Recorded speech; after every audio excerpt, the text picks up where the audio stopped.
नमो तच्छ भगवतो अरहतो सम्मा सम्बुद्धच्छ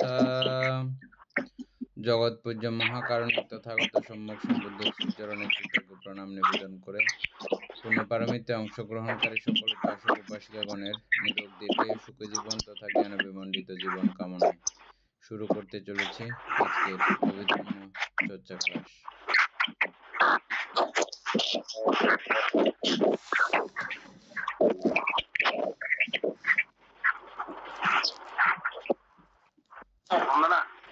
মঙ্গল।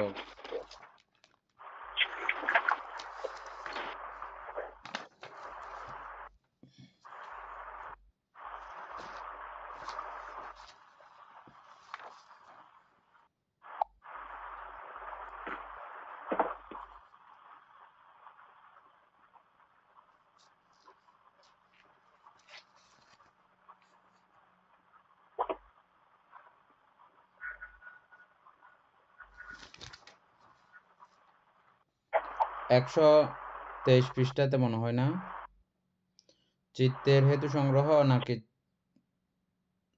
চিত্তের বেদনা সংগ্রহ? চিত্তের বেদনা সংগ্রহ থেকে না, চিত্তের হেতু সংগ্রহ এটা আপনি পড়া হয়েছিল বানতে, এটা কিছু মিলেছিলেন বলেতে বলছিলেন, আর 5 স্মারক গাথা এটা হয় নাই আর কি, এটা থেকে শুরু হবে।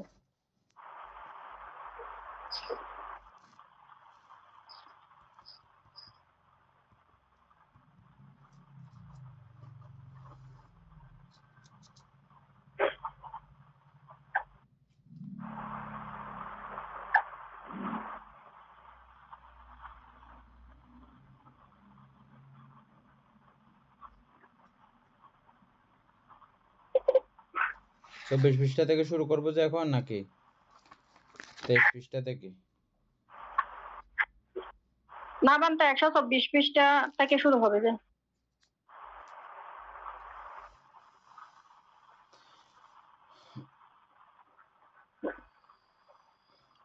নয়ন বাবু পড়েন।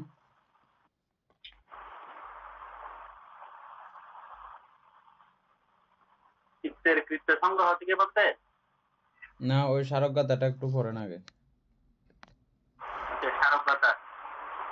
লোভ দেশ আর মোহ অকুশল হেতু যথা অলোভ অদেশ মোহ কুশলাবিকৃত তথা অহেতুক অষ্টাদশ এক হেতুক দ্বিহেতুক দ্বাবিংশতি 47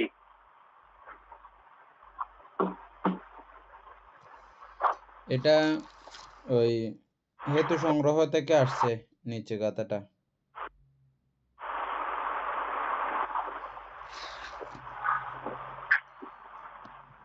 লোভ দেশ আর মোহ অকুশল হেতু যথা, এই তিনটা হচ্ছে যে অকুশল হেতু, আর অলোভ অদেশ অমোহ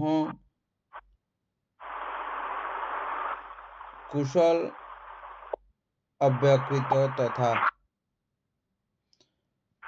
অলোভ অদেশ অমোহ, এই তিনটা হচ্ছে কুশল এবং অব্যকৃত। অহেতুক অষ্টাদশ এগুলো হেতু নাই। লোভ দেশ মোহ অলোভ অদেশ অমোহ বর্জিত হেতু ছাড়া 18টা চিত্ত। এক হেতুক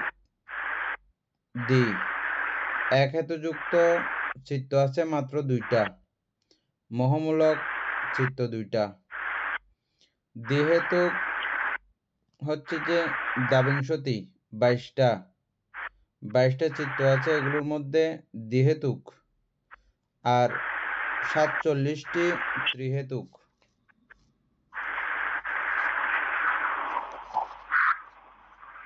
দীপেন বাবু আসছেন তো না? আপনি হ্যাঁ ওই গতদিন বলছিলেন যে এখানে ওইগুলো না পঞ্চদারাবতন চিত্র, মানে 123 পৃষ্ঠায় চিত্তের হেতু সংগ্রহের মধ্যে ওই পঞ্চদারাবর্তন চিত্র, দ্বিপঞ্চ বিজ্ঞান, সম্প্রতীচ্য, সন্তিরণ, ব্যবস্থাপন ও ওষুধ উৎপাদন, এগুলো সবগুলো 18টা অহেতুক চিত্ত বলছিলেন এগুলা। হ্যাঁ, এই 18টা অহেতুক তারপর চিত্ত আপনি এগুলো লিখবেন। তারপরে 47টা ত্রিহেতুক চিত্ত এগুলো দিবেন বাবু, লিখবেন। আর 22টা দ্বিহেতুক চিত্ত এগুলো শিল্পী বড়ুয়া লিখবেন।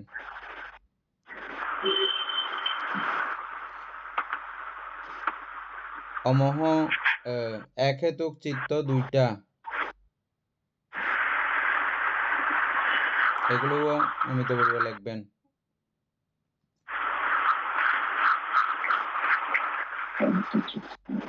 এক হেতু যুক্ত 2টা চিত্ত হয়েছে, শেষ।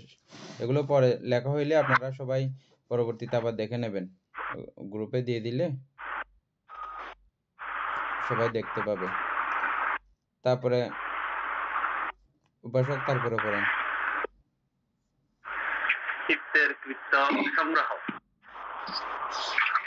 কৃত্য সংগ্রহে চিত্তের কৃত্য বা কার্য 14 প্রকার, যথা 1 প্রতিসন্ধি, 2 ভবাঙ্গ, 3 আবর্তন, 4 দর্শন, 5 শ্রবণ, 6 ঘ্রাণ, 7 আস্বাদন, 8 স্পর্শ, 9 সম্প্রতিষ্ঠ, 10 সঞ্চিরণ, 11 ব্যবস্থাপন, 12 জবন, 13 তদালম্বন, 14 শ্রুতি। কিন্তু এই চিত্তের এই 14 প্রকার কার্যকে স্থান অনুসারে শ্রেণীভাগ করা যায়, তবে তাহারা স্থানভেদে 10 প্রকার হইয়া পড়ে। কৃত্য অনুসারে চিত্তের শ্রেণীভাগ করিলে দেখা যায়: 1 19 প্রকার চিত্ত প্রতিসন্ধি, ভবাঙ্গ ও শ্রুতি কৃত্য সম্পাদন করে, যথা ক 2 উপেক্ষা সহগত সঞ্চরণ চিত্ত, খ অষ্ট মহাবিপাক চিত্ত, গ 9 প্রকার রূপারূপ বিপাক চিত্ত। 2 বিবিধ চিত্ত আবর্তন চিত্ত সম্পাদন করে। 3 সেই রূপ বিবিধ চিত্ত দর্শন, শ্রবণ, ঘ্রাণ, আস্বাদন, স্পর্শ ও সম্প্রতিষ্ঠ কৃত্য সম্পাদন করে।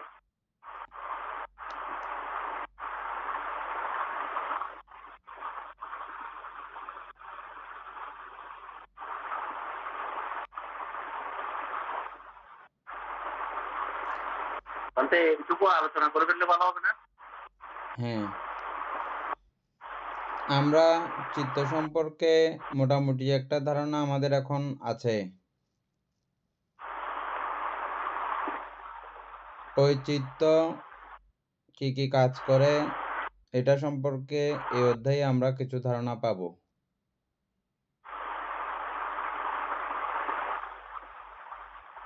তাহলে আমরা দেখতেছি যে চিত্ত 14 প্রকার কাজ করে।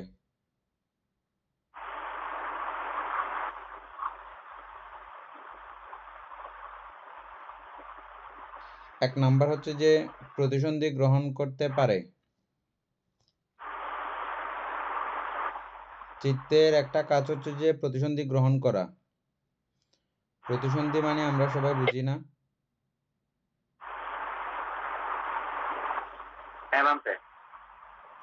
তারপরে চিত্তের কাজ হচ্ছে যে ভবাঙ্গায়িত হয়ে থাকা।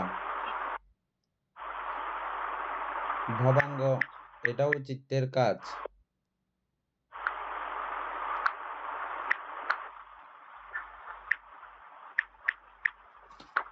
ভবাঙ্গ সম্পর্কে আমরা কিছু কিছু ধারণা পূর্বের পড়া অনুসারে পেয়েছি, তো পাইলেও ঠিক অতদূর বললেও যে ভবাঙ্গ সম্পর্কে পুরা ধারণা লাভ করা হয়েছে বললে ঠিক হবে না। তার মানে ভবাঙ্গ সম্পর্কে আরো অনেক জ্ঞান থাকলে তখনই বুঝবেন, বলবেন যে হ্যাঁ আমি ভবাঙ্গ জিনিসটা চিনি। নর্মালি আমরা কিছু কিছু বিষয় পড়তে গিয়ে ভবাঙ্গ সম্পর্কে কিছু কিছু ধারণা আমাদের হয়েছে। যেমন উদাহরণস্বরূপ কি বলা যায়, আমাদের বিশুদ্ধ বিশুদ্ধ ইন্দ্রিয়, না বিশুদ্ধ চার। ভবাঙ্গ সম্পর্কে আপনার যতদূর ধারণা আছে বলবেন, তারপরে ঠিক সেম বিষয়টা নিয়ে আমরা আরো কয়েকজন নিয়ে আলোচনা করব, তাই আমাদের পরিষ্কার হবে বিষয়টা। অবশ্য বিশুদ্ধ চার।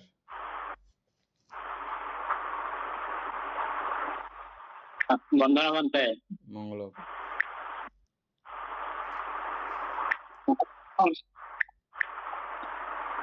বানতে ভবাঙ্গ হচ্ছে যে ভবের অঙ্গ। ভবের অঙ্গটা হচ্ছে এই যে আমাদের যে জন্ম। আসলে আমাদের এই গুরু বান্ধব ওইটাকে সবাই বোঝার জন্য বর্তমানে ভবাঙ্গ বলতে চিনে না, ওই জন্য মেমোরিও বলে থাকে। এটা গুরু বান্ধব বলে আর কি, মেমোরি বলে। আচ্ছা যাই হোক, এখানে আমি ভবের অঙ্গই বলছি। এই যেহেতু প্রতিসন্ধি, এর আগে প্রতিসন্ধি আছে, প্রতিসন্ধি সবাই বুঝে বলছে। আমাদের প্রতিসন্ধি চিত্তক্ষণে, আমাদের প্রতিসন্ধি হওয়ার পর থেকে এই যে আমরণকাল অর্থাৎ আমরা কর্ম বিপাকের মাধ্যমে যে যে চিত্তটা নিয়ে আমরা জন্ম হয়েছে, আমার প্রতিসন্ধি হয়েছে, এই চিত্তটা নিয়ে আমার আমরণকাল অর্থাৎ মৃত্যুর আগ পর্যন্ত যে যে চিত্তের প্রভাবে আমার জন্ম, যে কর্মের প্রভাবে আমার জন্ম হয়েছিল, যে যে চিত্ততার মাধ্যমে, ওটাকে আসলে ভবাঙ্গ বলে। ওটা আমাকে এই যে আমৃত্যুকাল, এই চিত্ততার মাধ্যমে আমরা পরিচালিত হতে থাকি। এই যে বিভিন্ন বিপাক ভোগ করি, সুখ দুঃখ ভোগ করি, যাই করি না কেন, এটা হচ্ছে ভবাঙ্গ। আর ঠিক আছে বান্ধব, এতটুকুই। আমাদের অবশ্য সমাধি ইন্দ্রিয় বেশি লম্বা করে না, মানে শর্টকাট করে, যেটা দিয়ে মানে এক কথা দিয়ে বোঝা যায় এই জাতীয়। বন্দনা বানতে এমনি বানতে একদম সংগীত বানতে এমনি ভবঙ্গ হলো বানতে এমনি ওই পুণ্যজন্মের বানতে উপাদান, বা এটার মাধ্যমে আমার পুণ্যজন্ম গ্রহণ করতে হবে, এটা উপাদান। এটা তো বান্ধব আপনার প্রতিসন্ধির পর যে এগুলো চিন্তা মানে চোখের মাধ্যমে আমরা যেটা দেখি সেটা আমরা রিসিভ করি, সেটা আমার চিত্তের মধ্যে সেটা মানে সেভ হয়ে যায়। সেটা মধ্যে আমাকে যদি বিরাট আমাকে আবার জন্মগ্রহণ করতে হবে। মোট কথা মানে পুণ্যজনের উপাদান বা উপকরণ। আচ্ছা, এনি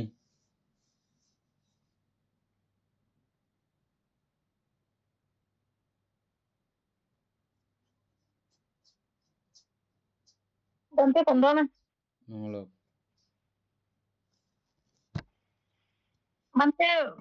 বান্তেরা তো বলেছে ভবাঙ্গর এটা কি, তো এটা তো আমরা আগেও সেরকম ভাবে জেনেছি। তো ভবাঙ্গ চিত্ত আর হচ্ছে যে চ্যুতি চিত্ত, ওটা আমরা এক চিত্তই কিন্তু বলে থাকি, মানে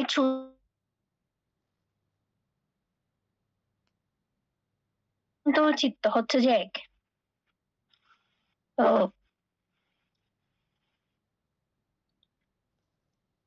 আমি আর বলতে পারতেছি না।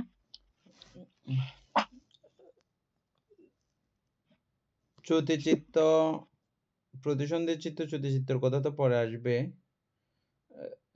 চ্যুতিচিত্ত প্রতিসন্ধি চিত্ত যদি এক হইতো তাহলে ওটাকে শুধু চ্যুতিচিত্তই বলতো, স্পেশালি আর প্রতিসন্ধি চিত্ত বলার অবকাশ নাই। হ্যাঁ, তারপরে কিছু কিছু বইয়ের মধ্যে এভাবে লেখা আছে,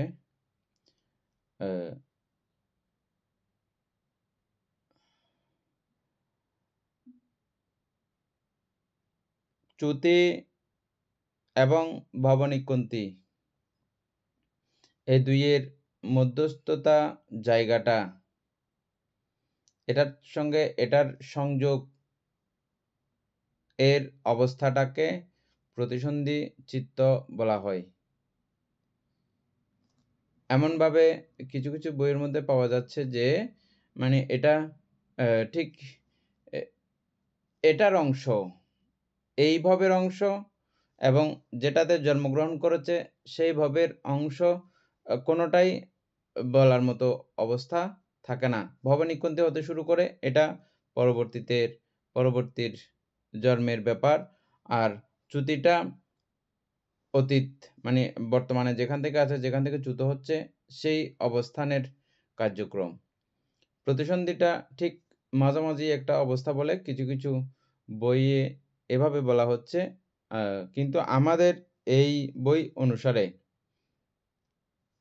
প্রতিসন্ধি মানে হচ্ছে যে পরবর্তী ভাবে সংযোগ হয়ে গেছে যে মুহূর্তে, সে মুহূর্তের অবস্থাটাকে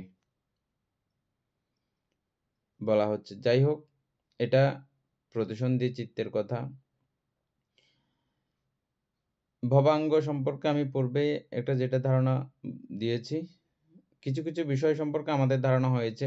আমরা এই ভবাঙ্গ চলন পড়তে গিয়ে তারপরে ভবাঙ্গ থাকা অবস্থায় চিত্ত নিষ্ক্রিয় থাকে, এগুলো পড়তে গিয়ে আমাদের কিছু কিছু ধারণা হয়েছে যে ভবাঙ্গ আসলে জিনিসটা কি, কেমন এটা। আবার আরও কিছু কিছু বিষয় পড়লে আপনারা ক্রমান্বয়ে বুঝবেন যে এই ভবাঙ্গের মধ্যে যাবতীয় সংস্কার রাশি তথা সমস্ত কার্যক্রমগুলো সুপ্তভাবে সংরক্ষিত রাখে। সেই হেতুতে পরম শ্রদ্ধেয় গুরুভান্তে প্রজ্ঞা ইন্দ্রিয়ভান্তে তিনি বলেন এটাকে সেই অর্থে, সেই সাথে এটাকে মেমোরিও বলা যেতে পারে। সব সময় এই কথা বললে আবার এটার বিরুদ্ধ আচরণ হয়ে যাবে। প্রত্যেকটা বিষয়ই এরকম স্থানকাল পাত্র বিশেষে এবং স্থানকাল পাত্র বিশেষ তথা বিচার বিবেচনার অধীন সবসময়, বুঝছেন? মানে একতরফি এটা ধরে বসে থাকলে আবার ঘটনার উল্টে যাবে, আরেক রকম হয়ে যাবে। সেজন্য ঠিক এটা এই মুহূর্তে বলছি যে এটা মেমোরি সদৃশ্য, যেহেতু এগুলো সবগুলো ধারণ করে রাখার মতো ক্ষমতা ওই ভবাঙ্গের আছে। এটা একটা, তারপরে আর এটা জন্মের অঙ্গবিশেষ বা জন্মদানের অঙ্গবিশেষ, সেই অর্থে এটাকে ভবাঙ্গ নামকরণ করা হয়েছে। এবং চিত্ত গিয়ে সেখানে আবার রেস্ট করে, সুপ্ত অবস্থায় থাকে চিত্তও সেখানে। চিত্ত বলতে ওই সর্বচিত্ত সাধারণ চৈতসিকগুলো নিষ্ক্রিয় অবস্থায়, সুপ্ত অবস্থায় সেই ভবাঙ্গের মধ্যেই অবস্থান করে, এটাকে ভবাঙ্গ বলে। আবার যাবতীয় সংস্কার রাশিও সেখানেই সেভ করে থাকে, সেই অর্থেও ভবাঙ্গকে আপনারা বুঝতে পারেন। সেটা ছাড়া অনেকগুলো বিষয় সম্পর্কে আরও আপনারা জানবেন ক্রমে ক্রমে। এভাবে ভবাঙ্গায়িত হয়ে থাকা ভবাঙ্গে তাহলে আপনাদের হয়তো ধারণা হতে পারে চিত্ত এক জিনিস, ভবাঙ্গ আরেক জিনিস, এরকমও ধারণা হয়ে যেতে পারে। ঠিক এরকমও না, চিত্তটাই ভবাঙ্গ, ভবাঙ্গটাই চিত্ত। সর্বচিত্ত সাধারণ চৈতসিকেরই একটা অংশবিশেষ, একটা নামান্তর হচ্ছে ভবাঙ্গ। মানে এমন একটা অবস্থায়ও চিত্ত যেতে পারে যেটাকে আমরা ভবাঙ্গ নামে আখ্যায়িত করতে হবে বা পারি। নয়নবাবু বুঝছেন? তাহলে বলতে ওখানে তো ওইটা বলা যাবে চিত্ত যখন আলম্বনহীন অবস্থায় থাকে তখনই ভবাঙ্গে সে অবস্থান করে। মানে আমাদের এরকম ধারণা হয়ে যেতে পারে অনেক সময়, এই ভবাঙ্গ এটা একটা কৌটো, এই কৌটোর চিত্ত নানা দিকে কাজ টাজ করে ওটা আবার এই কৌটোর মধ্যে ঢুকে থাকে। এটাকে আলাদা একটা কিছু আমরা মনে করতে পারি, ঠিক ওরকমও কিছু না। এটা চিত্ত যখন বাইরে যায় এটার কোনো আর এটা নাই, আর যখন কাজটা সব শেষ করে ওই অবস্থায় থাকে তখন এটাকে আমরা আবার বলি ভবাঙ্গ। মানে ওটাকে এখানে একটা ওই যে মনে করে ফেললে এটাও আবার হবে না। আম গাছের হ্যাঁ, ওই যে একজন পথিক ঘুমালো, হঠাৎ দমকা হওয়া, ওই ইয়াটা যদি সবাই বুঝতে পারে মোটামুটি ভবাঙ্গ সম্পর্কে একটা ধারণা হয়ে যাবে। সেটাও বলছি, সেটা থেকে অনেকজনের এরকম ধারণা হয়েছে, সেজন্যই আমি এবার এটা ভেঙে দিলাম। সেটা ঠিক আছে। তার মানে ভবাঙ্গ হচ্ছে যে নিশ্চয় একটা কৌটো জাতীয় কিছু একটা ব্যাপার, ওখানে চিত্ত প্রবেশ করে চুপচাপ শান্ত থাকে, নিষ্ক্রিয় থাকে, এরকম ধারণা হয়ে যেতে পারে। আসলে ওরকম কোনো জায়গা নাই। ওটাই ঘুরে ফিরে ওই নিষ্ক্রিয় অবস্থায় যখন থাকে, ওই অবস্থাটাকেই ঠিক বলা হয় যে কি ভবাঙ্গ। এমন একটা কার্যক্রমে হয়ে সবকিছু ঘূর্ণিপাক হয়ে সমস্ত মানে যখন তখন তো অবশ্যই আলম্বন থাকে, আলম্বন তো থাকার কথা না। ভবাঙ্গটাই আলম্বন। তখন ভবাঙ্গ আলম্বন গ্রহণ করে, চিত্ত কখনো আলম্বন ছাড়া থাকে না, তখন ভবাঙ্গ আলম্বন গ্রহণ করে, এটাকে ভবাঙ্গ আলম্বন বলা হয়। আচ্ছা, তাহলে ভবাঙ্গটা এমন একটা জায়গা যেখানে গেলে চিত্তের আর কোনো কাজ থাকে না, যা শুধু ওখানে গিয়ে নিষ্ক্রিয় অবস্থায় থাকে, আবার কোনো আরেকটা গ্রহণ না করা পর্যন্ত একটা জায়গায় বসে থাকা। সেন্সর গুলো অ্যাক্টিভ থাকে, যেই সেন্সরের মধ্যে কার্যক্রম আসবে, ওই সেন্সরের মধ্যে কাজ করার প্রয়োজন বোধ করলে ও বের হবে, এবং কাজ করার মতো শক্তি সামর্থ্য থাকলে আর কি। ওটাও শারীরিকতার উপরও নির্ভর করে, ওটা কাজ করবে কিনা, করতে পারবে কিনা। আচ্ছা, যাই হোক, আমরা ভবাঙ্গ সম্পর্কে কিছুটা আমাদের ধারণা হয়েছে। এই পুরোটা বিষয় পড়তে পড়তে আপনাদের একটা পরিষ্কার ধারণা হয়ে যাবে আস্তে আস্তে। তারপর হচ্ছে যে আবর্তন বা আবর্জন। এই প্রথমে দীপেন বাবু বলবেন, তারপরে সমাধি ইন্দ্রিয় বলবেন।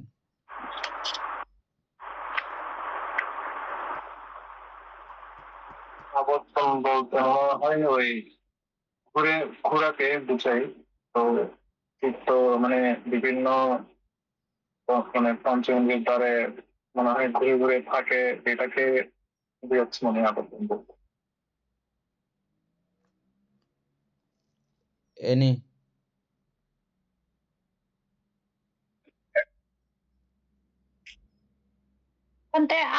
হচ্ছে যে আবর্তন হচ্ছে যে অর্থাৎ এক আলম্বন থেকে যখন এক আলম্বন পরিত্যাগ করে যখন অন্য আলম্বনের মধ্যে চিত্ত মনোসংযোগ করে, এটাই হচ্ছে যে মানে আবর্তন। অবশ্য সমাধি।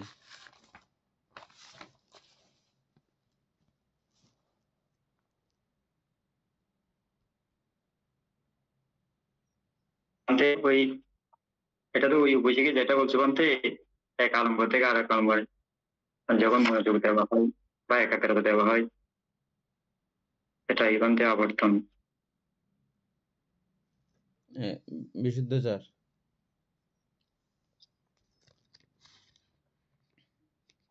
বান্তে আবর্জন বা আবর্তন চিত্তের আমরা যে কাজটা চিন্তা করি, এখানে মনস্কারের প্রধান। কেন আমি আপনার সাথে এখন কথা বলতেছি, কিন্তু কথা বললে কি কথা বলতেছি, ধরেন হঠাৎ করে গুরু বান্ধে ডাক দিই, আপনার সাথে কথা বলতেছি ঠিকই, কিন্তু আর গুরু বান্ধের শব্দটা শোনার সাথে সাথে আমার চিত্তটা কিন্তু ওই মনোযোগটা ওই দিকে চলে গেছে। মনস্কারের কারণেই হয়। তো এটা থেকে কি বোঝা যাচ্ছে, এই যে আমার আমার যে আমার এই ভবাঙ্গ যে আলম্বনটা গ্রহণ করেছিল, ওই শব্দ শোনার সাথে সাথে যে এই আলম্বন ত্যাগ করে ওই শব্দের দিকে চলে গেছে। কিসের কারণে? এই যে মনস্কারের কারণে। আর আর এটার নামই হচ্ছে যে এই যে আবর্তন কীর্ত। অর্থাৎ আমি এখন যে বর্তমান আলম্বনে আছি, আপনার সাথে কথা বলতেছি, বা বাইরে থেকে একটা শব্দ আসলো, আমার মনোযোগটা ওই দিকে চলে গেল। তো এই যে আলম্বনটা ত্যাগ করেই কিন্তু চিত্ত, আমরা জানি যে চিত্ত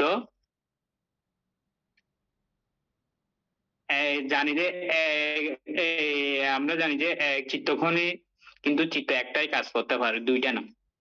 তো আমার ওই শব্দটা শোনার জন্য কিন্তু এই আলম্বনটা ত্যাগ করতে হবে, তারপর আমি ওই শব্দের দিকে এই ওই যে যাবে আমার চিত্তটা, তার মানে এই আলম্বনটা ত্যাগ করে ওই আলম্বনে যাওয়ার যে কাজটা করে থাকে ওইটা হচ্ছে আবর্তন চিত্ত।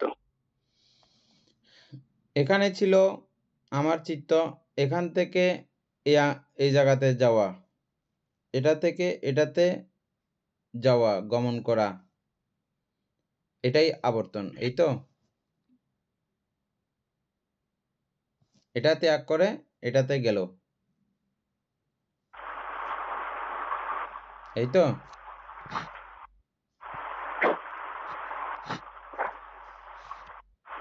আবর্তন কিভাবে মানে আলম্বন পরিত্যাগ নাকি আলম্বনকে ঘুরে ফিরে দেখার বিষয়টা আবর্তন, বা আলম্বন যাচাই করার জন্য যেটুকু সময় দিবে চিত্ত আলম্বনের উপরে, হ্যাঁ অবশ্যই। ওটাই মানে বিশুদ্ধাচার আলম্বন গ্রহণ করা না আলম্বন পরিত্যাগ করা, অথবা দ্বার পরিত্যাগ করা।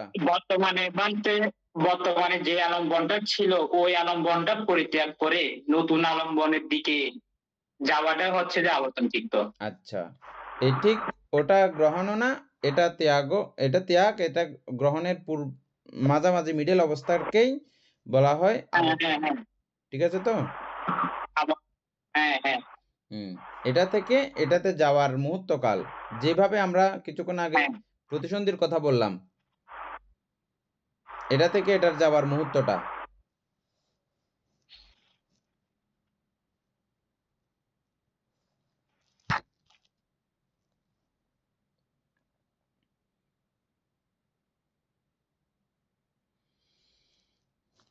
পঞ্চদ্বার আবর্তন চিত্ত বললে সবার আরেকটু ক্লিয়ার হয়ে যাবে। সেখানে আবর্তন শব্দটি যুক্ত আছে। অবশ্য বিশুদ্ধাচার পঞ্চদ্বার আবর্তন চিত্তটা বলেন। পঞ্চদ্বারাবর্তন চিত্ত এখানে চিত্ত সংগ্রহে না দিলেও ওই যে বলছে এক স্থান অনুসারে যদি আমরা ওইটাকে পার্থক্য করি তাহলে কিন্তু 10 ভাগ হয়ে যায়। তার মানে এখানে যে এই যে দর্শন, শ্রবণ, ঘ্রাণ, আস্বাদন, স্পর্শ, এগুলোকে বলছে যে এই পঞ্চবিজ্ঞান। আর পঞ্চদ্বারাবর্তন চিত্তে কিন্তু এই কাজগুলো হয়, এই যে দর্শন, শ্রবণ, ঘ্রাণ, আস্বাদন এবং স্পর্শ। তাহলে পঞ্চ দ্বারাবর্তন অর্থাৎ পঞ্চধারে আবর্তন। এই পঞ্চদ্বারাবর্তন চিত্তের কাজটা হচ্ছে যে আমাদের এই পঞ্চদ্বারে যে আলম্বন গুলো আসে এর প্রতি এই যে আবর্তন আমরা কিছুক্ষণ পূর্বে পড়লাম, এই আলম্বন গুলো গ্রহণ করে, অর্থাৎ যে আলম্বনে ছিল ওই আলম্বনটা পরিত্যাগ করে ওইটা ওর ঋষি অর্থাৎ ওই প্রতি ও আকর্ষিত হওয়া, তারপর এই যে পরবর্তী স্টেপ গুলো আসবে। ঠিক আছে, আশা করি সবাই বুঝে গেছেন। আর আমাদের এটা মনে রাখতে হবে এটা হচ্ছে ক্রিয়াচিত্ত। এটা যে হয়তো 18 প্রকার চিত্তের মধ্যে এটা হচ্ছে ক্রিয়াচিত্ত, কিন্তু এটা সবাই হয়, এর উপর আমাদের কোনো আধিপত্য চলে না, এটা এর অটোমেটিক্যালি ও এর কাজগুলো করে। এখানে আমি ইচ্ছা করলে যে এটা চেঞ্জ করতে পারবো এরকম। ভবাঙ্গ থেকে যখন পঞ্চদ্বারের যে কোনো একটা দ্বারে যখন যাই তখন আমরা এটাকে পার্সোনালি ভাবে চক্ষু দ্বারাবর্তন চিত্ত এভাবে বলা যায়, তাই তো? হ্যাঁ বান্তে। চোখে যাওয়ার সময়টা, ভবাঙ্গ থেকে চোখে যাওয়ার সময়টা চক্ষু দ্বারাবর্তন চিত্ত, এবং ওই জায়গাটাতে যেহেতু লোভ, দেশ, মোহ সহ কোনো কার্যক্রম জড়িত থাকে না, কিন্তু কাজ করেছে, কাজ করলেও ওই কাজের কোনো ফলাফল, রেজাল্ট কোনো কিছু নাই বিদায়, এটাকে বলা হয় ক্রিয়াচিত্ত, এই তো? হ্যাঁ বান্তে। এই ক্রিয়াচিত্ত শুধু অরহতের হতে হবে এরকম কোনো ব্যাপার না। আমরা স্বাভাবিকভাবে জানি যে অরহতরাই ক্রিয়াচিত্ত, মানে শুধু কাজেই সমাপ্ত, অন্য কোনো ফলাফল নাই। সেই হেতুতে এই চিত্তগুলোর নাম দেওয়া হয়েছে ক্রিয়াচিত্ত। অরহতগণ যে কোনো কাজ করলে ওগুলোকে ক্রিয়াচিত্ত বলা হয়। কিন্তু সাধারণ মানুষের মধ্যেও চিত্তের এরকম একটা কাজ আছে যেটা কাজ হবে, কাজ কিন্তু এটার কোনো ফলাফল নাই। দ্বারাবর্তন, এটা অটোমেটিকভাবে এটা কার্যক্রম যতক্ষণ চালু থাকবে এই কাজগুলো অটোমেটিকভাবে চিত্ত করতে থাকবে, আর করলেও এটার কোনো ফলাফল না থাকার কারণে এটাকে বলা হয় ক্রিয়াচিত্ত।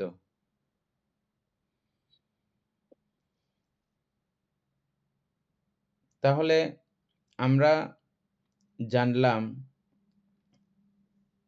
ভবাঙ্গ থেকে যখন চক্ষুসহ পঞ্চদ্বারে বা মনোদ্বারে আবর্তিত হয় এগুলোকে আবর্তন চিত্ত বলা হয়। চোখ থেকে আবার মনে, মন থেকে আবার চোখে, মন থেকে আবার নাকে কানে, আবার নাকে কানে থেকে আবার মনে, বা চোখ থেকে আবার ঘ্রাণে, স্পর্শে, যে কোনো জায়গাতে এখান থেকে এখানে যাওয়ার যে কার্যটা, ঠিক ওই কার্যটাকেই বলা হয় আবর্তন চিত্ত। এটা কি বলতে চিত্তের গতি নাকি আপনার আলম্বনের বিষয়? আমার চোখ থেকে মনে চিত্তের যাবে গতি বলতে আমরা আরেকটা জায়গার মধ্যে এই চিত্তের গতি শব্দটা ব্যবহার করা হয়েছে, সেজন্য এই জায়গাতে আমরা ব্যবহার করব না। এটা হচ্ছে আবর্তন। মাছি এতক্ষণ পর্যন্ত ডালে ছিল, ডাল থেকে ও অন্য তরকারিতে বসলো, এই ডাল থেকে তরকারিতে আবর্তন করলো মাছি। ঠিক একইভাবে চক্ষু থেকে শব্দে, চক্ষু থেকে কানে আবর্তন করলো। এভাবে এক জায়গা থেকে এক জায়গায় যে যাওয়ার যে অবস্থাটা, ওটাই হচ্ছে যে মূলত আবর্তন। আবর্তনটা কিসে, মানে কি এখানে কি চিত্ত নাকি আলম্বন বানতে? চিত্ত, এটা চিত্তের কাজ না। আমরা কি পড়তেছি যে চিত্তের কৃত্য, চিত্ত এই কাজটা করে।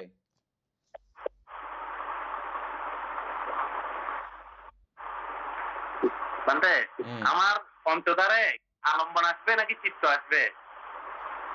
পঞ্চদ্বারে আসবে যে আলম্বন, ওই আলম্বনগুলোকে পরিচালিত করে, আলম্বনগুলোকে চিন্তন করে কে? চিত্ত। চিত্ত এসে ওই আলম্বনগুলো সম্পর্কে কার্যক্রম করে, চিন্তন করে। এখন দেখার কাজ চলতেছে, হঠাৎ করে দেখা থেকে বাদ দিয়ে আবার শ্রবণের কার্য করতেছে। এটা তাইলে চক্ষু দ্বার থেকে শ্রবণ দ্বারে যায় চিত্ত, এটাকে বলা হয় আবর্তন। আমি কি বানতে মনে করেন আমি চক্ষু দিয়ে কোনো একটা জিনিস দেখলাম, ওই জিনিসটা দেখার পরে যখন আমার চিত্ত এটাকে গ্রহণ করলো, তখন ওইটা নিয়ে আমার চিত্তের কাজ হচ্ছে ওই আলম্বনটাকে নিয়ে আমার মনোদ্বার আবর্তনে পৌঁছে যাওয়া বা মনোদ্বারে যাওয়া। এই কাজটাকে এখানে ওটাও আবর্তন।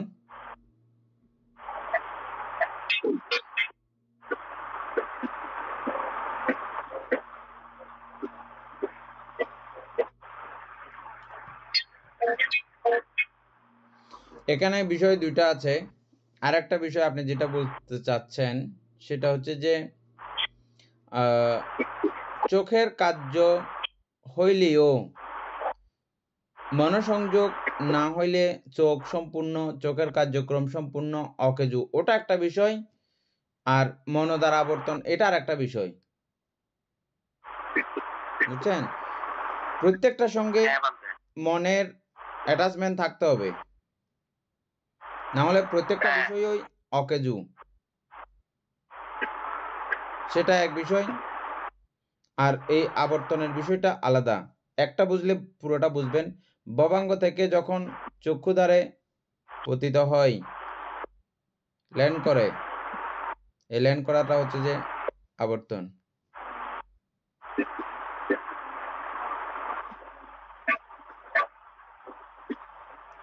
তাহলে ভবাঙ্গ থেকে চিত্ত যখন পঞ্চদ্বার আবর্তন মানে পঞ্চদ্বারের যে কোনো একটা দ্বারে আলম্বন গ্রহণ করবে, ওই কাজটাই হচ্ছে তাহলে চিত্তের আবর্তন। এটা বলতে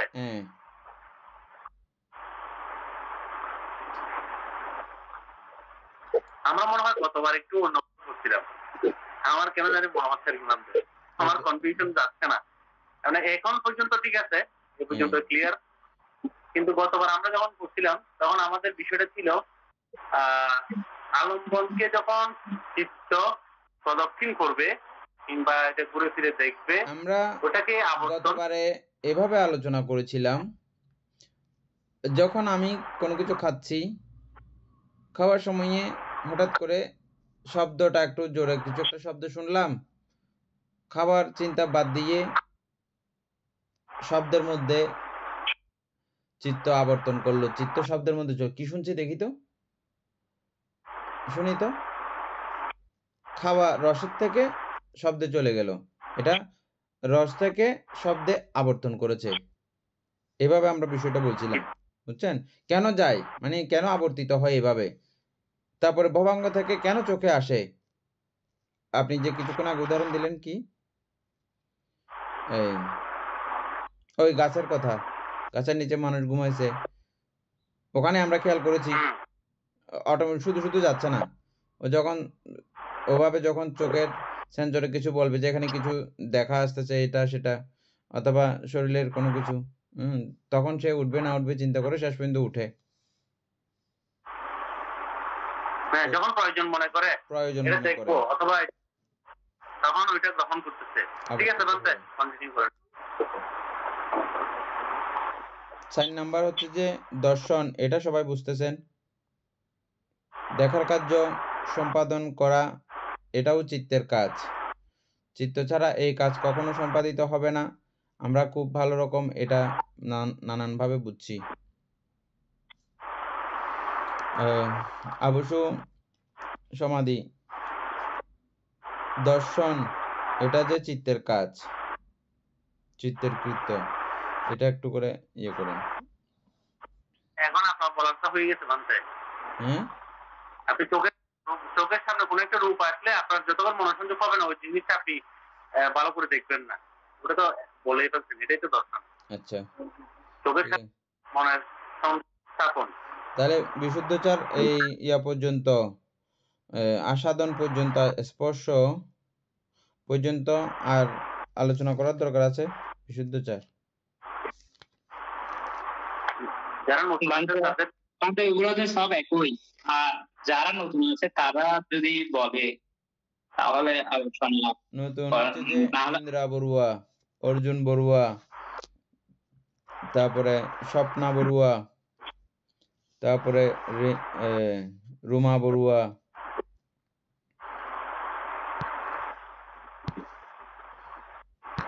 আপনারা কিছু যদি জানতে হয় জিজ্ঞেস করেন।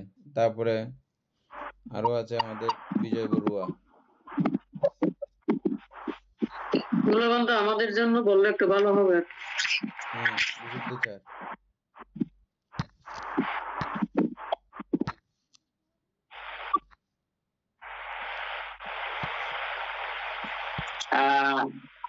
দর্শন তো ওই বান্দারা আলোচনা করেছে, তারপর হচ্ছে শ্রবণ। আমার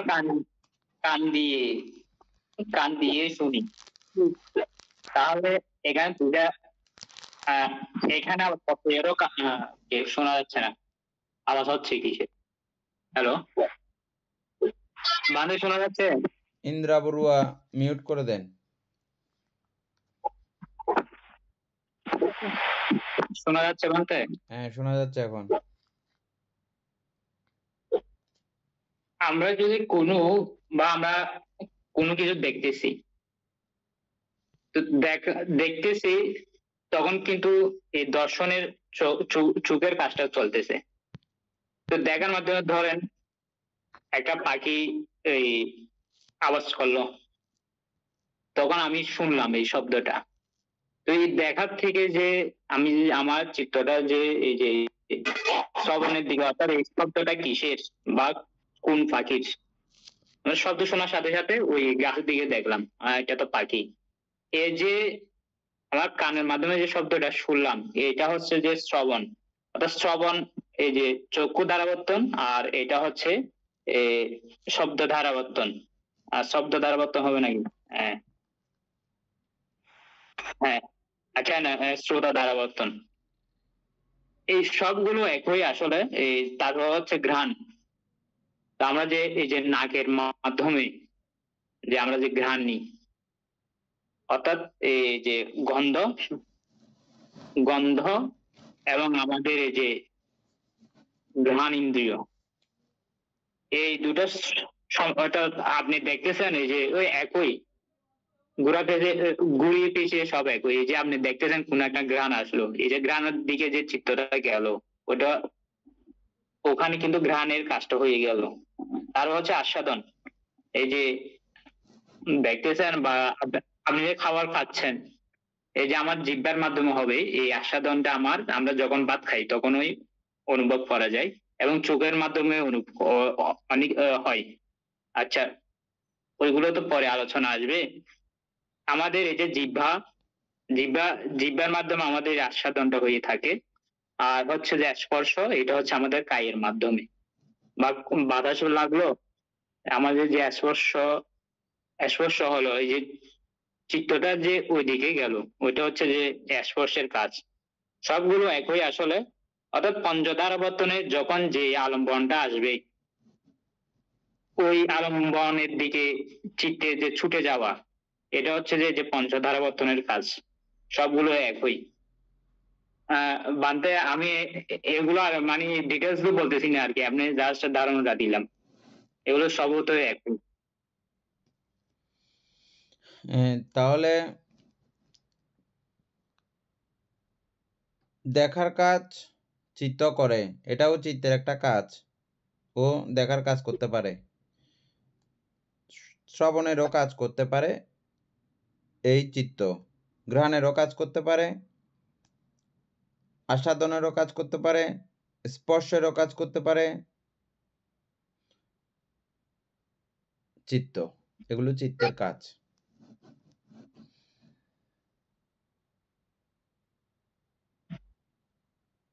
উদাহরণস্বরূপ একটু করে, শুধু পরে আসবে আলোচনাগুলো, একটু করে যেটা আমি বলছিলাম যে আমরা অনেক সময় অনেক কিছু দেখি, তাকাই আছি, সব কিছু দেখতেছি, কিন্তু ওদিকে তাকায় থাকলেও ওদের বাড়িতে ঝগড়া লাগছে যে আমার কোনো নাম টাম কিছু বলতেছে কি না, আমি কান পেতে শুনে থাকি, চোখ যে খোলা আছে, চোখের ওই দৃশ্যটা আমার পড়ে না, কিন্তু খেয়াল পড়ে না। ওদিকে ঝগড়া লাগছে যে আর কোনো নাম কইবনি কোনো, দ্বিতীয় আমি ঘটনা একখান ঘটাইলাম, আর নাম আইবনি কোনো সাহিত্য ভিতরে কি কর, কানের দিকে পুরো মন দিয়ে এখানে থাকছে, আর সামনের দিকে চোখ কিন্তু খোলা, চোখের ওই দৃশ্যটা কিন্তু উনি তখন আর বুঝবে না। ওই ঝগড়ার দিকে মন দিতে গিয়ে মন যেদিকে, সেদিকেই কাজটা চলবে, সেই কাজটাই হবে। দেখার কাজটা হচ্ছে না, চেয়ে থাকলেও চোখে দেখে রয়েছে কিন্তু কাজ হচ্ছে না। এটার মাধ্যমে কি প্রমাণিত হয়? এটা মনে করে ওই কাজটা, মন ছাড়া পুরো অকেজু চোখ। সেটাই এখানে প্রমাণিত হচ্ছে যে এটা চোখের কাজ, চিত্তের কাজ দেখা, চিত্ত দেখতে জানে। এটা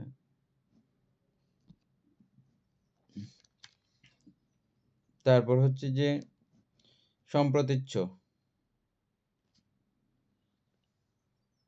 বান্তে এখানে বান্তে ওই দর্শন যেটা স্পর্শ আছে বান্তে, চোখের সাথে বান্তে মনে করেন ওই কোনো যদি বান্তে ওই বান্তে রূপ দেখি বান্তে, তখন এটা তো বান্তে মাঝে মধ্যে আমরা স্পর্শ বলি, চোখের সাথে আমার আমার রূপের সাথে চোখে গিয়া হয়ে যায় কোনো সময় না, সব সময় বান্তে। চোখের সঙ্গে রূপের স্পর্শ স্পর্শ বান্ধে কানের সঙ্গে শব্দের স্পর্শ, এটাকে আমরা স্পর্শ বলি। সংঘর্ষণ, এটাকে স্পর্শ নামে আমরা আখ্যায়িত করি। একইভাবে ঘ্রাণ, নাকের সঙ্গে গন্ধের, এগুলো আলাদা হিসাব। আর না বান্ধে এখানে এমনি তো এই স্পর্শ যেটা বলা হচ্ছে স্পর্শ মানে এখানে, বান্ধবে টাচ করা বা গায়ে লাগা বান্ধে। এই যে স্পর্শ যেটা এখানে যেটা বলা হচ্ছে, এটা শুধু গায়ে লাগারটা পুঠাব্য। এখানে যে স্পর্শের কথা উল্লেখ আছে, এটা শুধু ত্বকে অনুভূতি হওয়ার, ত্বক ইন্দ্রিয়ের সঙ্গে স্পর্শ, এটার কথাই এখানে উল্লেখ আছে, ওগুলো সবগুলো না। ঠিক আছে, এটা বলছেন, ভালো হয়েছে। স্পর্শ সম্পর্কে আগে যেটা আমরা কয়েকদিন আগেও যেটা জানছি, এটা অন্য জায়গাতে অন্য কথা। এখানে কিন্তু এটা আলাদা, শুধুমাত্র স্পর্শ, কায়িক স্পর্শ, ত্বক ইন্দ্রিয়ের স্পর্শ। এই ত্বক ইন্দ্রিয়ের স্পর্শ হওয়ার জন্য চিত্ত এই কাজ করে। তারপরে আমি একটা হ্যাঁ বলেন। আমার বিষয়টা হচ্ছে আপনারা এখানে দর্শন, শ্রবণ, ঘ্রাণ, আস্বাদন, স্পর্শ, এই 5টা বিষয় বলছেন যে আমি কোন একটা রূপ দেখলাম, এটাই দর্শন। ধরেন আপনি খেলা দেখছেন বা ইয়েতে স্টেডিয়ামে, আমি একটা বিষয়টা একটু বলি। দূর থেকে হঠাৎ করে আমি আমার সামনে গ্যালারিতে দেখতেছি ওখানে 20-50 জন বা 100 জন মানুষ বসে আছে। আমি ওখানে দেখে আসছি একটু করে, ওটা হচ্ছে চোখ বোলানো। দর্শনটা তখন হবে ওখান ওই 20-50 জনের মধ্যে যে কোনো একজন হয় কালো গেঞ্জি অথবা লাল গেঞ্জি পরা অবস্থা বসে আছে, তার চোখে একটা সানগ্লাস ছিল, তার একটা মাথায় টুপি ছিল। যখন আমি ওইটুকু পর্যন্ত দেখবো, মানে আমার মনোসংযোগ ওখানে চলে যাবে ওই ব্যক্তির নির্দিষ্ট একটা বিষয়ের প্রতি বা ব্যক্তির প্রতি।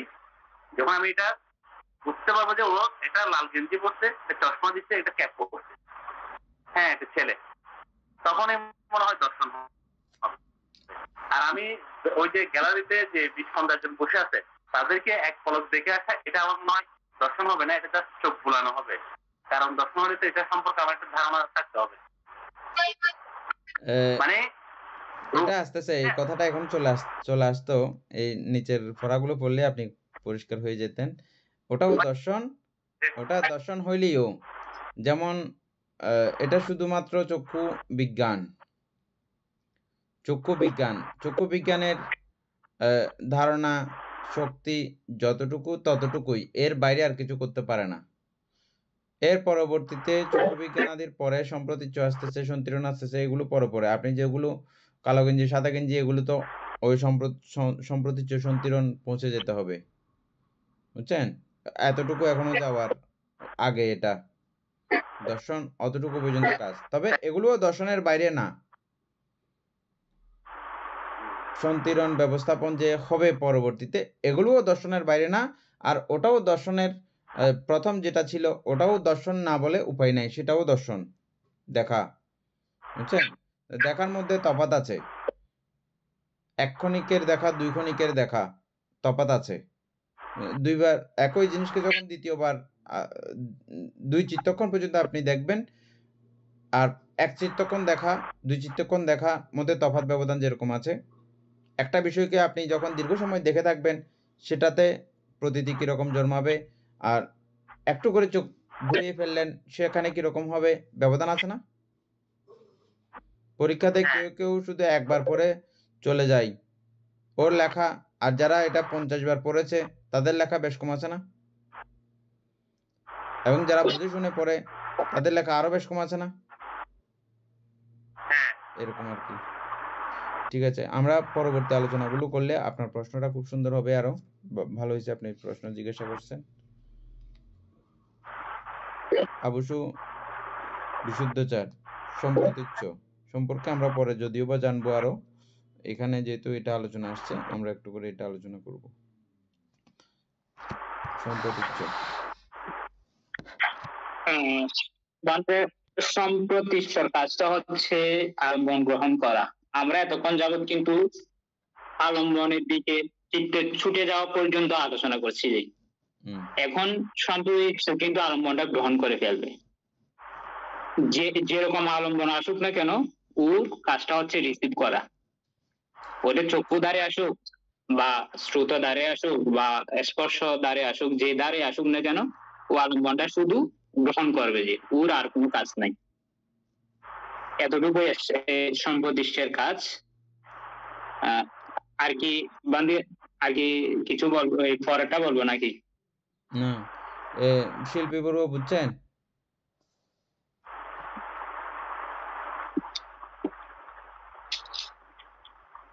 বুঝছি বান্ধে। বলেন। সম্প্রতিচ্ছ মানে মানে ইয়ে করা কি, এই যে আলম্বন গ্রহণ করা। আচ্ছা, সমাধি বলেন।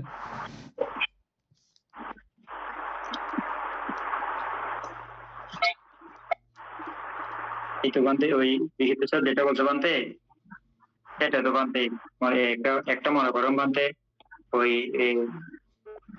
একটা মোবাইল দেখলো, এই মোবাইলটা এটা এটা এটা দেখলো, সেটা চক্ষুর কাজ, সেটা কোনো অন্য ইন্দ্রিয় কাজ নয়। তো সেটা চক্ষু বিজ্ঞানী উৎপন্ন হলো, এটা যে মানে এই চিত্র গ্রহণ করলো, এটা মানে যে মোবাইলটা গ্রহণ করলো, এটা সন্তুলন চিত্রের কাজ। সম্প্রতিচ্ছ অর্থাৎ বিনা বাধায় ও গ্রহণ করে, আলম্বনকে বিনা বাধায় প্রবেশ করতে দেওয়া, মানে দরজা খোলা। সম্প্রতিচ্ছর কাজ হচ্ছে যে ও দরজা খুলে রাখবে, ঢুকে যাবে আলম্বন।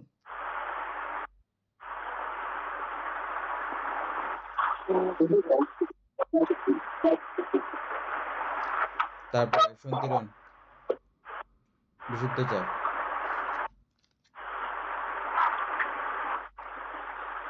একটু বাইরে গিয়ে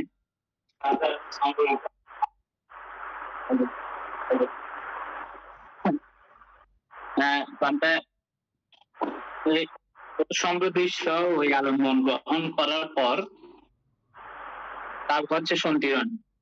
সন্তিরণ এই আলম্বনটার লক্ষণটা যাচাই করে দেখবে, অর্থাৎ বিচার করে দেখবে, যে যাচাই বাছাই করা হচ্ছে আমাদের এই সন্তিরণের কাজ। যে আলম্বনটা আসলো ওই আলম্বনটা যাচাই করা। এই যে আমি একটা এক্সাম্পল, আমি যে চক্ষুর দ্বারে যে আলম্বনটা আসলো, ওই আলম্বনটা তো সম্প্রতিষ্ঠ তো গ্রহণ করলো, ওই আলম্বনটা একটি কম, ওইটা কালো সাদা ইত্যাদি ইত্যাদি, ওই সন্তিরণে গিয়ে ওইটা জাস্ট ওর লক্ষণটা, ওই আলম্বনটা জাস্ট যাচাই বাছাই করা, বিচার করা, নিতে পারো বান্ধে না, এতটুকুই।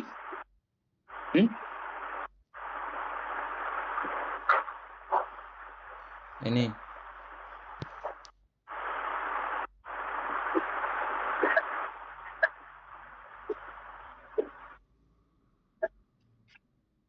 অর্থাৎ ওই আলম্বনকে বিচার করা আর কি, ওই আলম্বনটা, ওটাই হচ্ছে যে সন্তিরণ। অমিতা বড়ুয়া।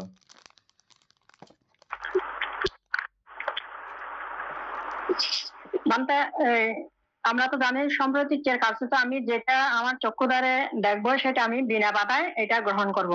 আর সন্তিরণ হচ্ছে যে আমি এটা মানে এটা কি জিনিস, এটা মানে আমি বিচার করব, এটা কি আমি কি যে জিনিসটা নিলাম এটা আমি বিচার করে পরীক্ষা করে দেখবো আর কি, দেখবো, এটা হচ্ছে সন্তিরণ বান্ধে।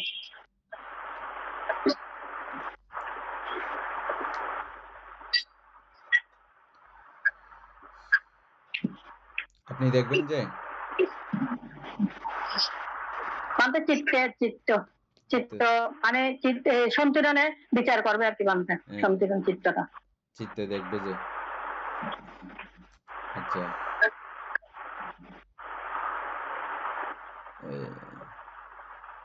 তাহলে এই সন্তিরণটাও চিত্তেরই কাজ, বাছাবাছি করা। আমাদের উপাসক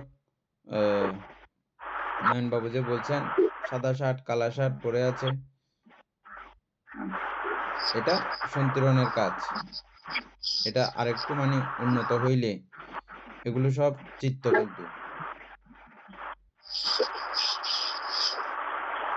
প্রতিসন্ধি চিত্ত, এখানে চিত্ত লাগানো নাই, এমনি প্রতিসন্ধি চিত্ত, ভবাঙ্গ চিত্ত, আবর্তন চিত্ত, দর্শন চিত্ত, শ্রবণ চিত্ত, ঘ্রাণ চিত্ত,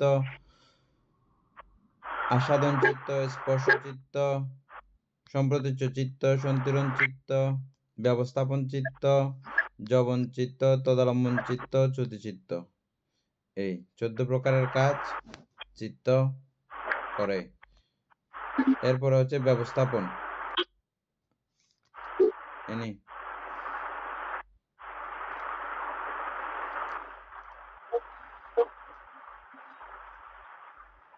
ব্যবস্থাপন হচ্ছে যে বানতে একটা সিদ্ধান্তের মধ্যে আসা, অর্থাৎ এটার ব্যবস্থা নিয়ে ফেলা, গ্রহণ করবে নাকি কি করবে, এটাই হচ্ছে যে ব্যবস্থা। বিশুদ্ধাচার একটু উদাহরণস্বরূপ।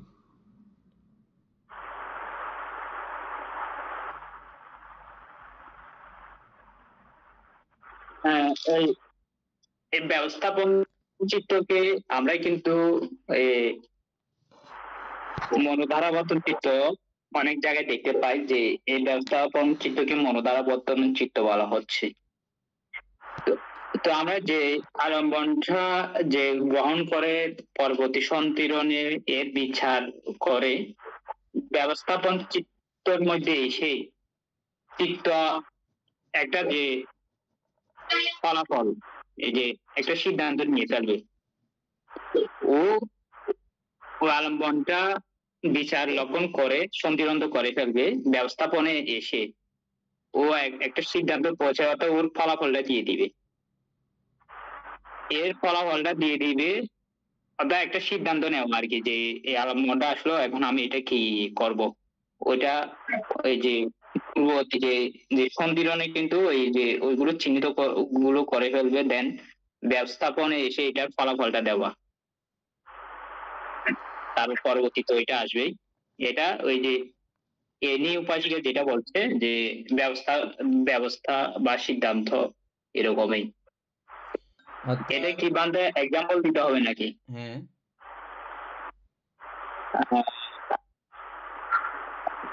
এক্সাম্পল বান্ধে এই মুহূর্তে মনে পড়ছে না।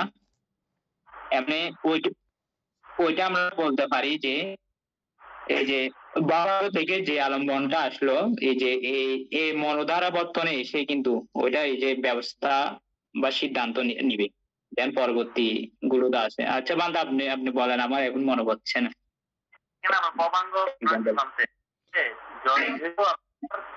উদারে একটা রূপালম্বন চলে আসছে এবং মাধ্যমে আকার সম্প্রতি 24 চলে আসছে, সন্তিরণ পর্যন্ত হয়ে গেছে, মানে আলম্বনের বিচার হয়ে গেছে। তখন এটা আপনি গ্রহণ করবেন নাকি বর্জন করবেন?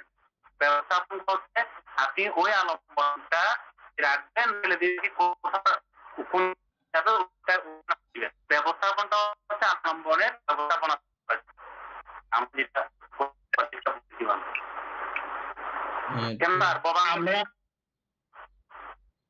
আমরা এতদিন কি আমরা কি অন্য কিছু বলছি না? আপনি ভবাঙ্গের কথা বলছি।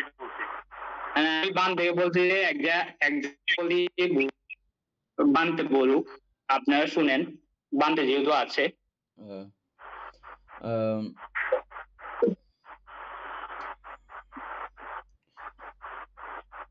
চোখ সহ দর্শন সহ যে কোনো দ্বারে দিয়েই আসুক না কেন আলম্বন, আসার পরে আসলে মাত্র সম্প্রতীচ্য এগুলোকে প্রবেশ করায়, সন্তিরণ এগুলোকে বাছাবাছি করে এবং রেজাল্ট দেয়, বাছাবাছিও করবে, রেজাল্টও দেবে। আর রেজাল্ট যখন হয়ে যায় তখন ও দেখলো যে এটা খুব সুস্বাদু একটা কেক, এটা তো খাওয়া দরকার, এটা খেয়ে খাওয়ার জন্য যে সিদ্ধান্তটা দেওয়া হয়, এই সিদ্ধান্ত দেওয়ার কাজ হচ্ছে যে এই ব্যবস্থাপন। শব্দ শুনেছেন, শোনে এই শব্দটা শোনা দরকার নাই। এটা বিভিন্ন পুদ্গল ভেদে বিভিন্ন রকম হবে ব্যাপারটা। যেমন আপনারা যারা অভিধর্ম চর্চা করেছেন, অভিধর্ম চর্চা করতেছেন, এটা শুধু আমরা পড়তেছি আপাতত। পড়ার সঙ্গে সঙ্গে এটা আমরা অনেকেই আছি এখানে আচরণও করে ফেলতেছি, আচরণ করা শুরু করেছি। যারা এগুলো এভাবে আচরণমুখী করে পড়তেছেন তাদের বেলায় এই শ্রবণের কার্যক্রমটা ভিন্ন হয়ে যাবে। এখানে খুব বিশ্রী বিশ্রী কদাকার কিছু গালিগালাজ সহ ব্যতিক্রম, যেগুলো চিত্তকে উন্মত্ত করতে পারে, চিত্তকে পাপক্লিষ্ট করতে পারে, এমন শব্দ উনিও চিনবেন। আরেকজন যারা এই ধর্ম সম্পর্কে বিজ্ঞ নয় তিনিও শুনবেন। তাদের দুজনের বেলায় কিন্তু বিষয়টা আলাদা হবে, এই সন্ধিরণটা। আমরা এই ধর্মজগতের সঙ্গে, অভিধর্ম জগতের সঙ্গে আমাদের পরিচয় হওয়ার কারণে আমার বিচার হবে যে কি না, এটা শ্রবণ করা ঠিক হবে না, এটা শ্রবণ করলে আমার চিত্ত কলুষিত হয়ে যাবে, এই শ্রবণ করা থেকে না করা ভালো হবে। এই যে ব্যবস্থা দিল একটা। আর যারা পাপক্লিষ্ট মানুষ তারা ওই ঝগড়াগুলো ভালো করে শুনবে, কিভাবে আমার ছেলের বউকেও কিভাবে ফাঁসানো যায়, কিভাবে বলে বলে ওকে করা যায়, ত্যক্ত করা যায়, আমার পাড়া প্রতিবেশী ওকে কিভাবে ত্যক্ত করা যায়, বিরক্ত করা যায়, ওই ভাষাগুলো শেখার জন্য সে ভালো করে শুনবে। সেটা ফুটবল ভেদে বিভিন্ন কোয়ালিটির হবে সিদ্ধান্তটা। এই যে যেটাই হোক না কেন, এই যে সিদ্ধান্ত গ্রহণ করার কাজ, সিদ্ধান্ত গ্রহণ করার কাজটাই হচ্ছে যে ব্যবস্থাপন। এই কাজটাও চিত্তই করে।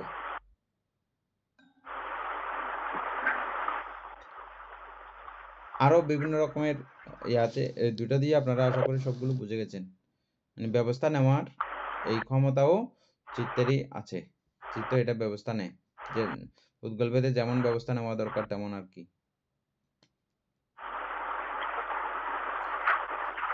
আজকে তো আমাদের সময় শেষ হয়েছে,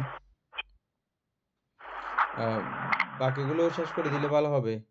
বিশুদ্ধচার, জবন, তদালম্বন এবং চ্যুতি। উপাসক নয়নবাবু, জবন সম্পর্কে আপনার ধারণা আছে, আপনি আগে বলেন, তারপর আমাদের বিশুদ্ধচার বলবে। না বান্তা ওনারা বলুক না, আমরা শুনি। তারপরে এনি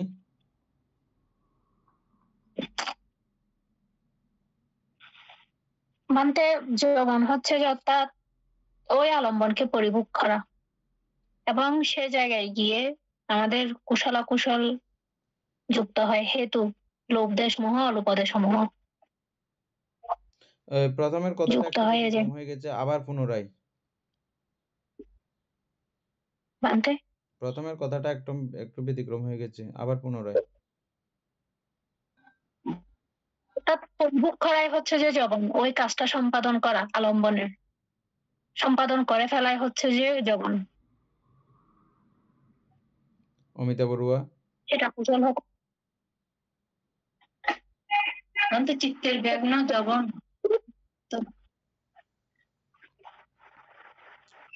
অমিতা বড়ুয়া। যখন তো আমরা ব্যবস্থাপনের পরে তো যখন এটা ব্যবস্থাপন সিদ্ধান্ত গ্রহণ করবে কোনটাতে যাবে, তখন এটা জবনের মধ্যে যাবে আর কি। জবন তো আমরা 7 চিত্তক্ষণ আমরা পড়ছি।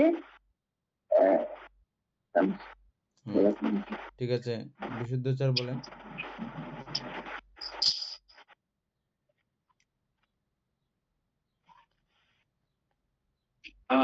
বান্তে জবন জবন হচ্ছে চিত্তের অ্যাক্টিভ অবস্থা বা ক্রিয়াশীল, যেখানে কর্ম গঠিত হয়।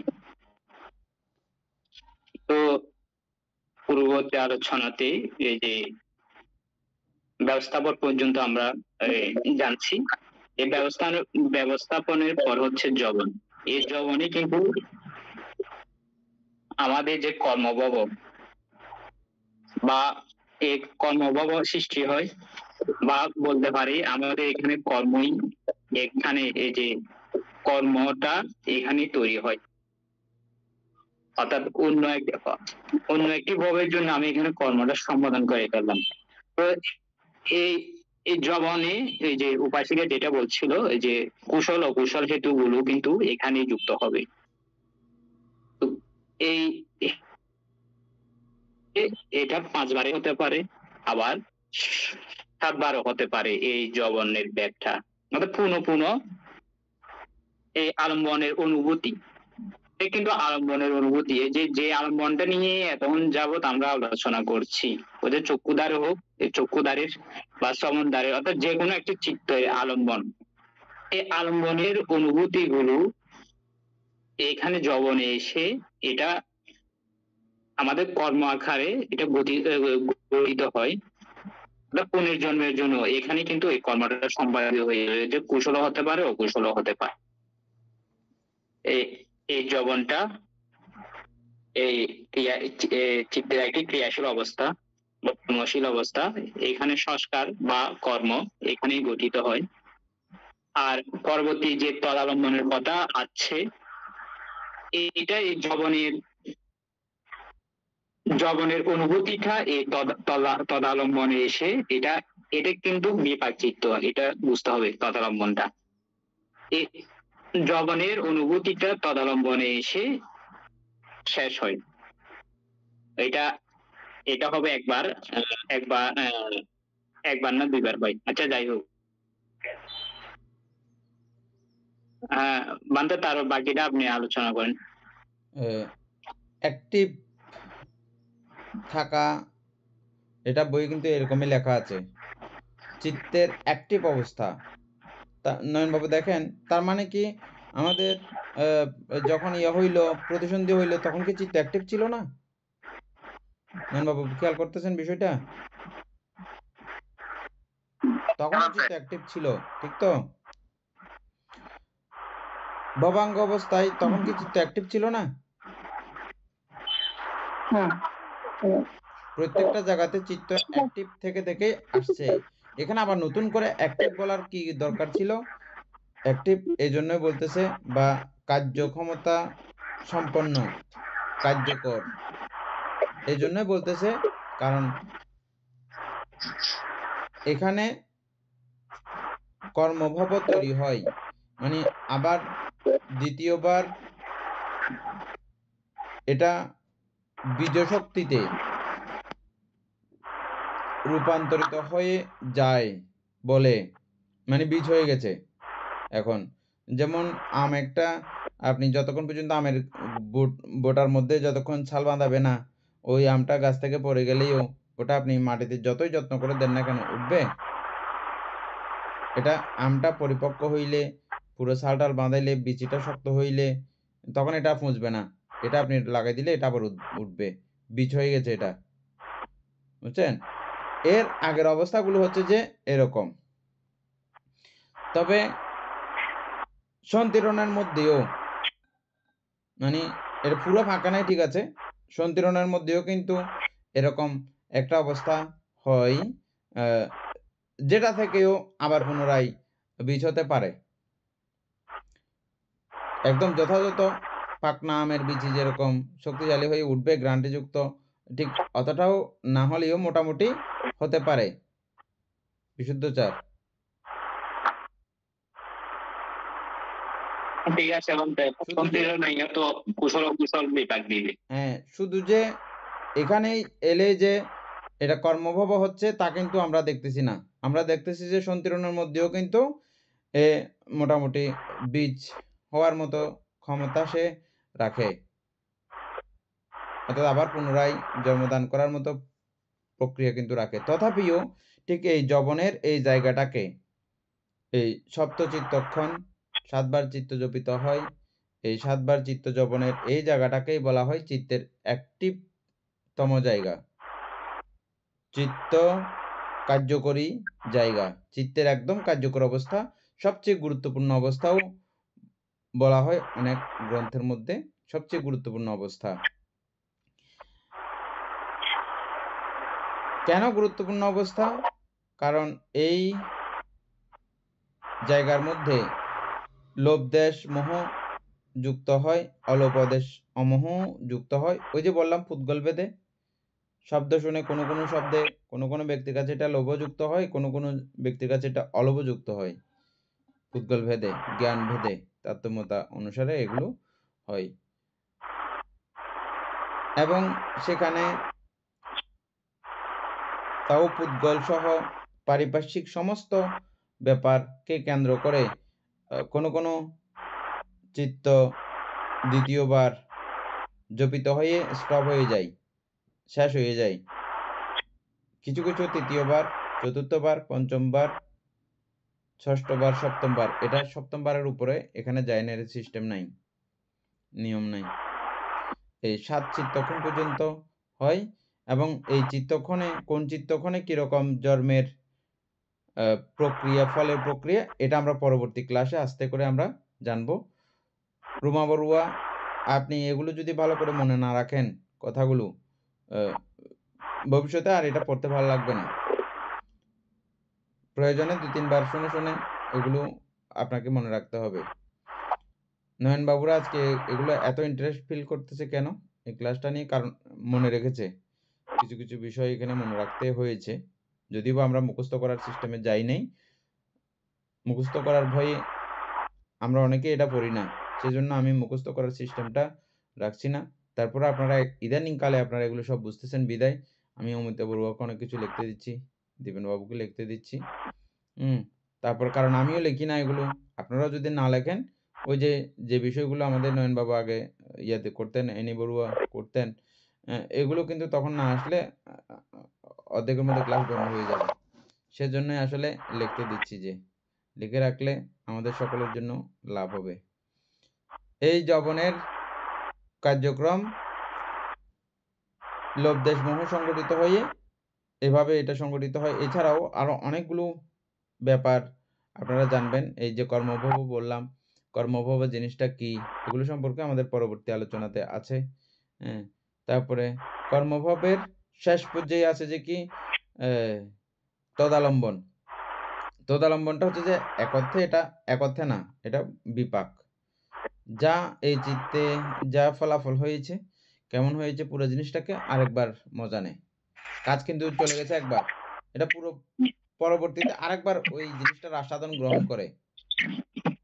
আমটা খুব মজা ছিল, বাহ খাইছি ভালো করে, আবার এটাকে তৃপ্তি নেওয়া, মজা নেওয়া যে কোনো কাজের, এটাকে বলা হয় তদালম্বন। আরেকটা কাজ করে সেটা হচ্ছে চ্যুতি। চ্যুতি বলা হচ্ছে একদম পুরো এই দেহ ছেড়ে, একটা দেহ ছেড়ে আরেকটা দেহে গমন করার নাম। দেহকে পুরো ছেড়ে দিয়ে চলে যাওয়া, যেটাকে আমরা মৃত্যু বলি, যেটাকে আমরা মৃত্যু বলি, এটাই হচ্ছে চ্যুতি। এই চ্যুতির কার্যক্রমটাও চিত্তই সম্পাদিত করে। তাহলে এই 14 প্রকার সম্পর্কে আমরা জানলাম।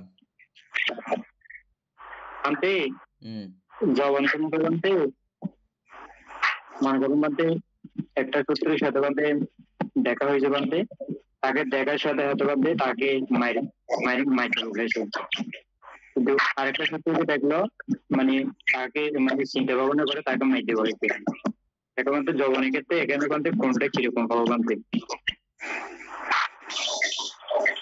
বিশুদ্ধতার এটা বলেন তো।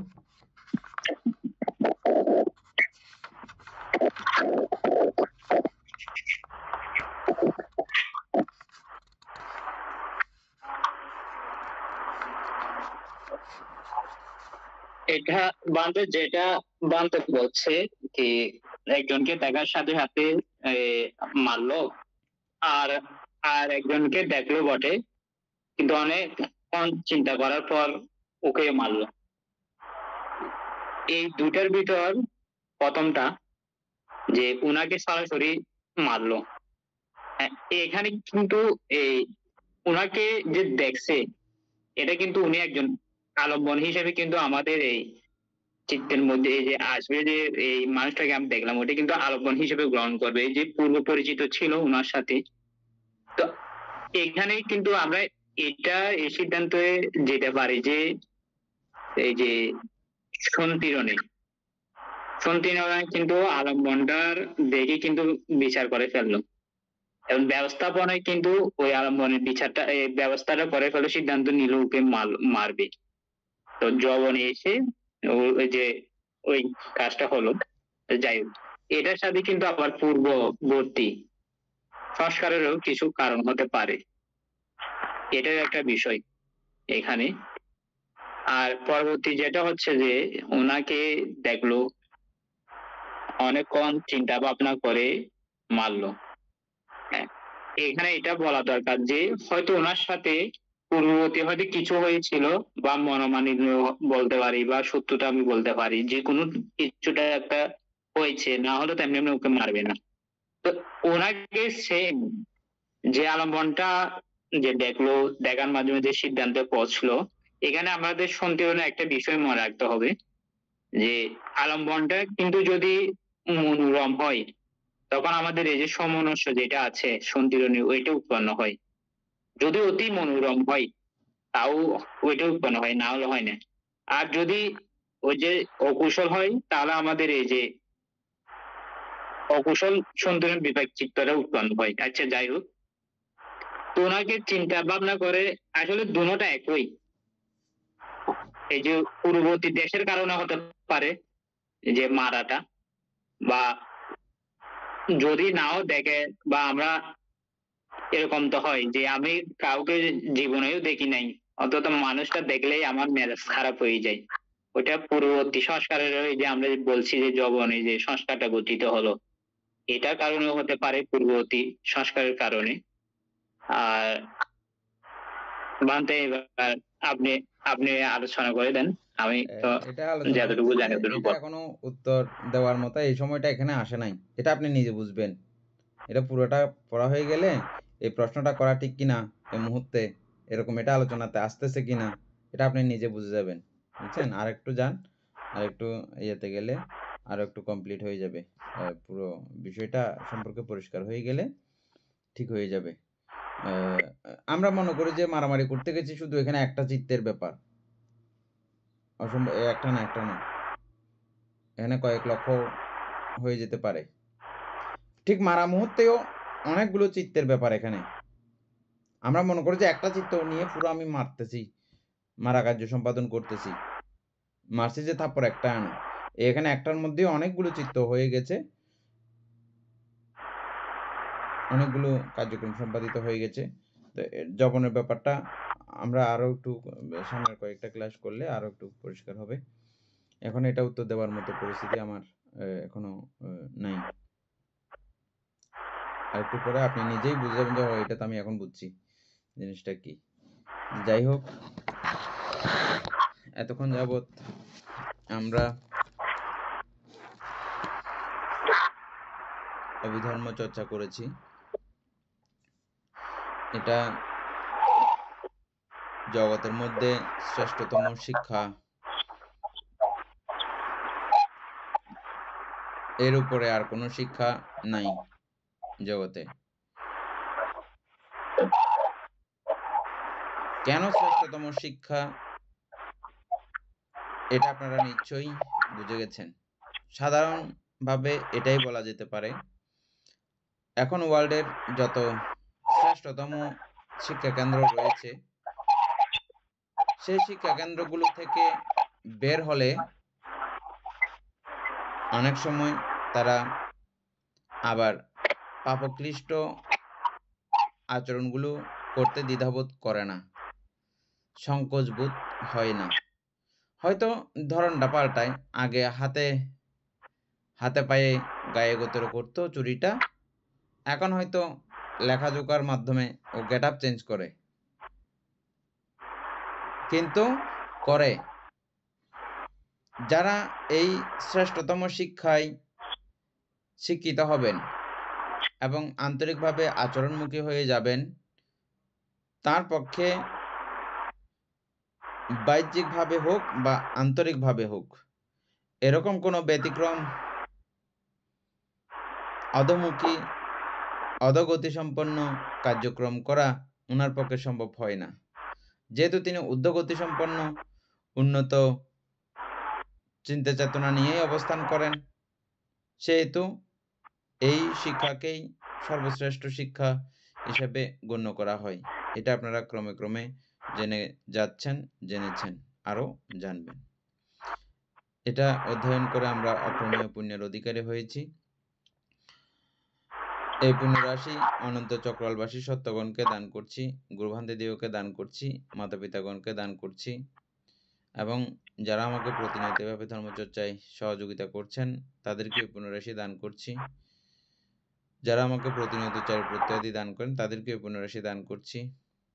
এই পুণ্যের কাছে আমরা প্রত্যেকে প্রার্থনা করব, নির্বাণ লাভ অবধি অসৎ ব্যক্তি, মূর্খ ব্যক্তি পাপমিত্রের সংসর্গ লাভ না করে সদা সর্বদা জ্ঞানদর্শী কল্যাণ মিত্রের সান্নিধ্য সংসর্গ লাভ করতে সক্ষম হই।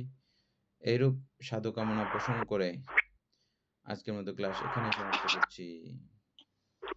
সাধু সাধু সাধু।